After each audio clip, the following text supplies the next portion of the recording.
Bueno, hola, ¿qué tal?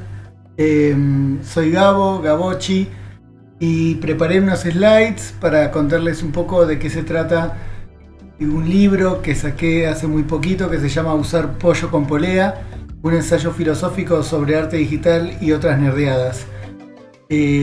Bueno, seguramente, sobre todo acá, ya sacaron de dónde viene la referencia del nombre. Usar pollo con polea o usar pollo de goma con polea en el medio es una acción clave del Monkey Island, eh, que también la elegí porque de alguna manera representa dos ejes muy importantes que aparecen en todo el libro, que son por un lado la cuestión de todo un lenguaje, una herencia de una cultura popular digital, en este caso, por ejemplo, de los videojuegos, y por otro lado, la cuestión del hacking, ¿no? Porque toda esta secuencia de acciones, esta acción de usar el pollo, o sea, primero de construir el objeto y luego de descifrar cuando hay que utilizarlo, y también el enigma permanente y el chiste de qué se trata este extraño objeto, es un hacking, ¿no? Es como un hack dentro del juego, tiene mucho que ver con el hacking, que es otro eje muy importante que está presente a lo largo de todo el libro. Ahora más estructuralmente les voy a contar un poco cuáles son estas ideas principales y van a ver de qué manera esto de la cultura popular y del hacking atraviesan la temática del libro. Bueno, el acontecimiento capital de mi vida fue la biblioteca de mi padre, dijo alguna vez Borges, y yo utilizo esa expresión para referirme a la aparición de las computadoras domésticas o microcomputadoras o computadoras personales, etcétera, ¿no? Y en el caso específico, ¿no?, de la Adrian Commodore 64, de la Commodore que se fabricó acá en Argentina, en San Luis, y posibilitó que una amplia población tenga acceso, ¿no? Que era solventable para un espectro muy grande de la clase media de nuestro país. Y eso sin duda fue un factor determinante en el florecimiento de esta cultura digital popular, con la cual la Flash Party tiene muchísimo que ver. Entonces decía, el acontecimiento capital del arte digital es la aparición de las computadoras hogareñas o domésticas.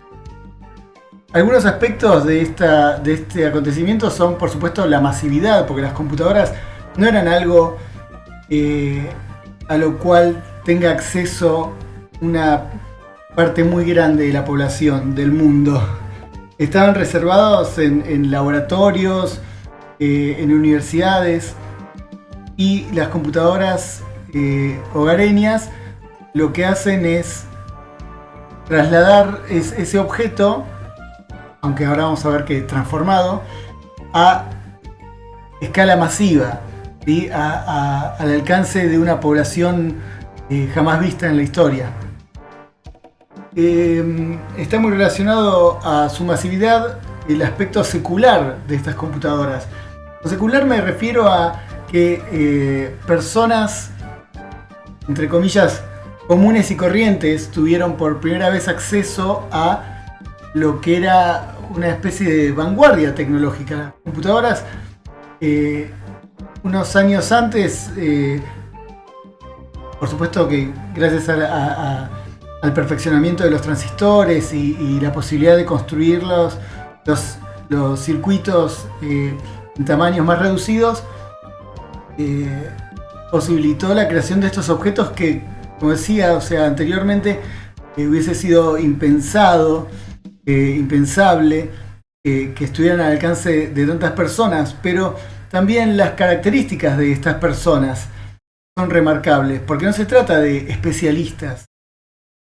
Y eso es algo que también, sobre lo cual insisto bastante en el libro, que me parece que es importante para comprender las características de una cultura popular, que no es de laboratorios, ni corporativa, ni tampoco de ningún tipo de academia. También se modificó significativamente el escenario de la vida informática, que en estos otros lugares las computadoras siempre eran compartidas o estaban en algún tipo de espacio público. Y ahora, con la aparición de las computadoras domésticas, ese escenario se modificó y la computadora se convirtió en un objeto que podía formar parte de la intimidad de una persona, de una intimidad individual, pero también de algún grupo, de algún núcleo familiar o de amigos, etc. Y un punto también que me parece muy importante es que quizás para hacerlo atractivo, digamos, para hacer este objeto atractivo a un público muy amplio y también para competir con las consolas de videojuegos que ya existían previamente, el objeto computadora se transformó radicalmente. O sea, conceptualmente lo que hoy estamos acostumbrados a concebir como una computadora no era tampoco una computadora. O sea, no existía una computadora con colores, con chips dedicados de sonido, que esté tan enfocada en la interactividad, por ejemplo, en la posibilidad de jugar con ella, digamos, todo lo que tiene que ver con el entretenimiento. Entonces, eso es algo que me parece que a veces se pasa por alto y que es muy importante, porque estas computadoras revolucionaron también el concepto mismo de computadora, de para qué sirve este objeto, qué características tiene. Y entonces, junto con la aparición de estos dispositivos, también apareció una nueva experiencia estética. Bueno, esto es El nombre de la rosa, la película que está basada en el libro de Umberto Eco, donde es una especie de policial, ¿no? Es una especie de policial histórico, donde resulta que empiezan a aparecer un montón de personas muertas, envenenadas en esta abadía.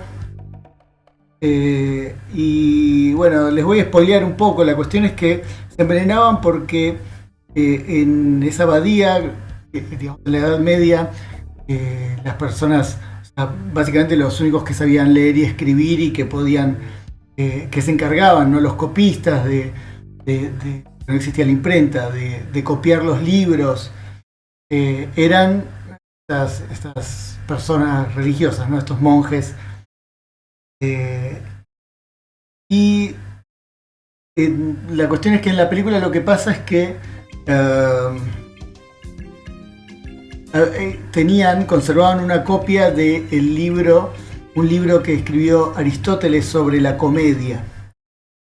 Y es un libro que por supuesto, esto todo tiene que ver con la fantasía de Umberto Eco. Sin embargo, sabemos que ese libro existió, pero nunca llegó hasta nosotros, y es una posibilidad bastante aceptable que haya sido destruido por estas personas, ¿no? Por esta impronta cristiana que veía en la risa, en el humor y en lo gracioso un elemento subversivo, un elemento peligroso. Y entonces esto de la cultura digital popular tiene esta misma característica, es decir, las culturas populares suelen incluir un aspecto subversivo, desafiante de la autoridad, que un poco acá me parece que es redundante ahondar sobre eso, porque la demoscene tiene una genética ilícita, ¿no? O sea, arranca con personas que craquean, ¿no? Que quitan las trabas propietarias para poder distribuir los videojuegos libremente. Y entonces ese es un aspecto claro, ¿no? de la cultura popular y de la subversión. Y también, bueno, todo lo referente a la sociabilidad, porque la emergencia de distintos grupos, las primeras reuniones de personas, de usuarios que se copiaban distintos programas pirateados, y algo que me parece que es muy importante, que es el surgimiento de expresiones espontáneas que erotizan aspectos nativos contingentes. Esto suena muy rimbombante, pero es una manera un poco más precisa conceptualmente para darle valor, el valor que tienen a cosas así como, por ejemplo, el arte texto, ¿sí? Que en definitiva es eso, o sea, elementos que son contingentes de las computadoras y que son nativos porque digamos, tienen su génesis ahí en esos sistemas específicos, son una cosa como súper particular, se revisten de un carácter estético, de una belleza, en fin. Bueno, acá puse esto del Vaporwave, que no sé, me hacía acordar esa imagen un poco a la demoscene. Tiene como algo de demoscene, ¿no? El Vaporwave es también como una especie de expresión de la cultura digital popular, pero es como un poco como menos peligrosa, ¿no? Y está esta frase que puse ahí, que sugerí, de primero como tragedia, luego como farsa, termina la frase de Marx, porque bueno, en definitiva es un arte digital popular que habría que reflexionar sobre cuáles son sus aspectos subversivos, ¿no? Como un arte digital, pero como post-demo, ¿no? Por eso puse Vaporcene, será, no sé.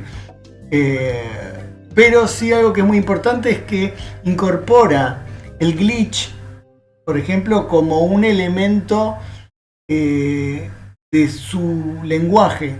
Ya lo aleatorio o lo que podría considerarse como un error forma parte de su lenguaje estético, ¿no? Y también se inserta en toda una tradición de una herencia, ¿no? de estos lenguajes del arte digital.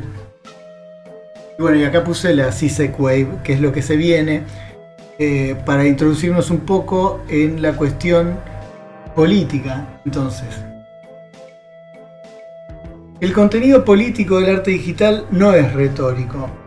¿A qué me refiero con esto? Ahora lo voy a explicar mejor, pero el contenido político o el impacto político o la acción política, el gesto político concreto, por eso lo puse así se caí, porque esto es como una especie de marxismo bien cuadrado, bien old school, ¿no? Pero básicamente es ir a la materialidad. El contenido político no es retórico, es qué tecnología se usa, o sea, si es sustentable, si es una tecnología accesible, ¿sí? Si tenemos algún tipo de soberanía sobre esa tecnología y cómo se usa. Se interviene, se apropia, se sociabiliza a través de esa práctica, se comparte el conocimiento, se revierten sus funciones, digamos, si tiene algún tipo de función restrictiva, que restringe las posibilidades de acción. Bueno, se revierte eso, se hackea. Bueno, ¿a qué me refiero con que no es retórica? Porque hay, sobre todo en estos últimos tiempos de pandemia, hay un hype muy grande de las tecnológicas, por supuesto, y de pronto cada vez más gente se interesa, enhorabuena, por de qué se trata toda esta cuestión del arte digital y tal. Pero bueno, también aparecen carreras dedicadas, ¿no? a estas cuestiones y aparecen productos también. Y bueno, pero ¿qué pasa con todo esto de la tecnología? Yo ahí puse Stranger Things suceden con la tecnología, ¿no? Cosas raras suceden, las cosas más raras, rarísimas.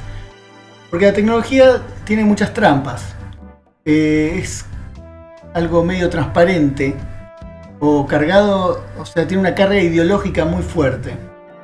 ¿Qué quiero decir con esto? Acá, bueno, esto es un cuadro, ¿no?, del Demogorgon y de Stranger Things, que supuestamente es como una especie de homenaje o de no sé qué a la estética de los 80 o de Super 8, de ET, de los Goonies, bueno, no, es como una ensalada de un montón de cosas buenísimas, de la historia sin fin, yo qué sé. Sin embargo, what the fuck, ese monstruo a mí me rompió como el estilo, ¿no? Es como que está fuera de estilo, es un monstruo completamente digital. Y lo que era propio de ese entonces era utilizar muñecos, ¿no? ¿Se acuerdan? Ahí puse un gremlin hermoso. Y bueno, pero no pusieron un muñequito como los de Laberinto y esas cosas. Pusieron un Demogorgon súper resarpado, hecho por computadora. Ahí puse algunas etiquetas que... Con esto no lo digo para bardear, porque también nos faltan palabras para poder referirnos a las cosas que hacemos. Y un poco por eso también escribo, porque me interesa pensarlas y poder darles un nombre o no sé, o encontrar la manera de hablar un idioma que esté por fuera de las pasteurizaciones del mercado, por ejemplo, o las burocracias institucionales. Retro, ¿qué es retro? Bueno, si a mí me gusta una estética, eso significa, tengo que decirle retro porque es algo que es como que es un retroceso, que es algo anterior, que es algo del pasado. Pero si es contemporáneo, si lo estoy haciendo ahora, o nostalgia, ¿no? Esta cosa que como medio melancólica y de estancamiento. A mí no me parece nostálgico, no sé, lo del 8-bit. Me parece una cosa hermosa que tiene que seguir existiendo y que todavía se puede explotar un montón. Vintage, ¿no? Bueno, etc. Formas retóricas, ¿no? ¿De qué maneras nos engaña el discurso posmo y sus aparentes representantes del progresismo con sus palabras, ¿no? Simplemente como esta cosa, ¿no? Que hizo Microsoft, compró GitHub y cambió Master por Main en solidaridad con Black Lives Matter. Bueno, ahí está otro meme hermoso. ¿Qué? Microsoft. Bueno, si Microsoft puede hacer estas cosas, se ve que muy revolucionarias no son. Sus intereses no los desafía. En fin.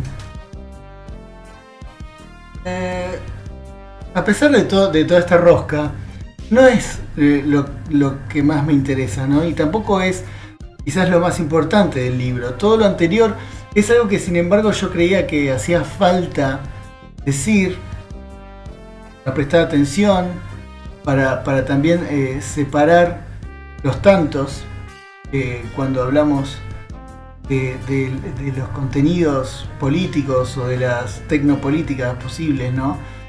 ¿De qué se trata todo eso, no? Pero en realidad acá lo más importante es el hiperuranio.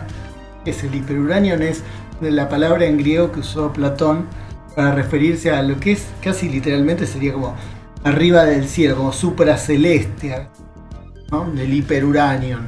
Ese lugar a donde las almas ascienden en una revolución con los dioses y pueden observar las ideas eternas e inmutables. Bueno, eso es lo más importante. Y Platón tenía en la academia había como una prueba de admisión, no una prueba, sino como un cartel de advertencia que decía que no entre quien no sepa geometría. Bueno, ¿por qué? ¿No? ¿Por qué? ¿Y qué tiene que ver todo esto con usar pollo con polea, con el arte digital? Bueno, es que acá vemos, estos son los sólidos platónicos, ¿no? Estas formas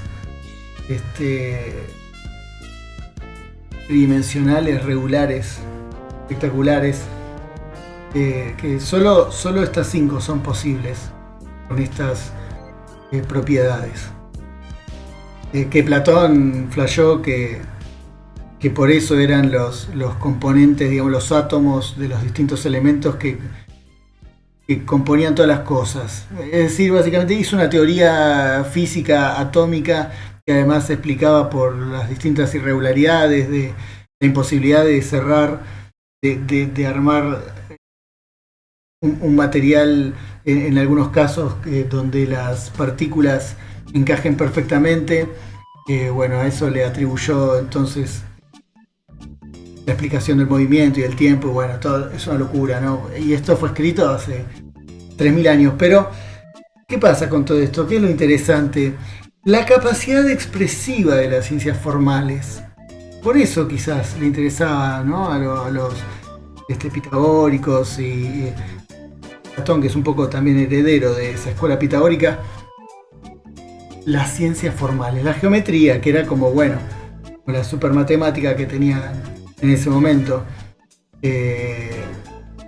Hay algo que puede expresarse, hay una sutileza posible en las formulaciones de estas ciencias y que están tan relacionadas, ¿no? Porque tranquilamente podríamos hablar de una ciencia formal de la programación como algo así como una ciencia formal, tan vinculada también a la matemática en definitiva y a la lógica, construcción, ¿no? Pero a esto no hay que olvidarse de que hay que agregarle la sensualidad de lo bello, o sea, la sensualidad en tanto la percepción, los sentidos, eso que en definitiva significa astesis, estética, es la percepción sensorial. Y esto es un plus que no es menor. No se trata acá de no sé, qué difícil que es programar una demo, sino que también se trata de qué bello que es. Y cuando eso se junta, esa capacidad expresiva, esa sutileza, esa habilidad, por ejemplo en la programación, pero puede ser en todo, o sea, puede ser también quién elige el pesqui que va, dónde va. Eso se junta con esta sensibilidad de lo bello. Y bueno, entonces tenemos todas estas cosas geniales, estas genialidades del arte digital.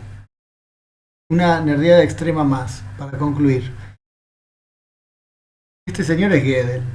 Ven qué ganchero su mechón.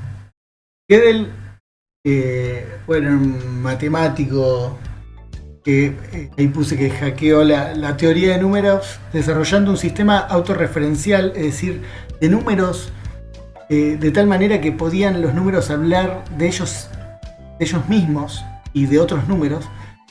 Y en este sistema prueba la existencia de proposiciones indecidibles. ¿Qué es una proposición indecidible? Bueno, esta es la más antigua que conocemos, es de Epiménides, que aparentemente era un filósofo, que dice: todos los cretenses mienten. Bien, esta afirmación puede ser verdadera, falsa, no lo sabemos. Ahora el problema es que Epiménides era el mismo cretense. Entonces, si él está diciendo la verdad, está mintiendo. Y si miente, entonces dice la verdad. Es decir, ¿cómo debemos considerar esta frase? La frase todos los cretenses mienten, dicha por alguien que miente, ¿es la frase verdadera o es falsa? Bueno, esto es indecidible. Esto es una explicación súper sencilla de, por supuesto, lo que está muchísimo más allá de mi comprensión, que son los teoremas de incompletitud de Gödel, que fue esto mismo formulado en términos de teoría de los números, ¿no? Pero que también está como muy relacionado esta cuestión de la recursividad, de la autorreferencialidad, con, por ejemplo, el halting problem, que es un problema muy famoso de informático. Ahí hay un video de Computer File que es hermoso, a mí me encanta Computer File, recomiendo. Pero bueno, esto lo que tiene de interesante es que pareciera que las inconsistencias son rasgos estructurales de los sistemas. ¿Sí? Es decir, que no puede construirse, no puede existir un sistema que no sea vulnerable, que no sea inconsistente, incompleto en ciertos momentos, en ciertas formulaciones, en ciertas combinatorias. Y bueno, por esas inconsistencias estructurales de los sistemas es que emerge, por ejemplo, las expresiones del arte digital popular y todas estas cosas que estamos hablando. Bueno, espero no haberlos aburrido mucho. Les agradezco un montón, les agradezco a los Pungas por invitarme y por seguir haciendo este evento hermoso y tan valioso, tan necesario.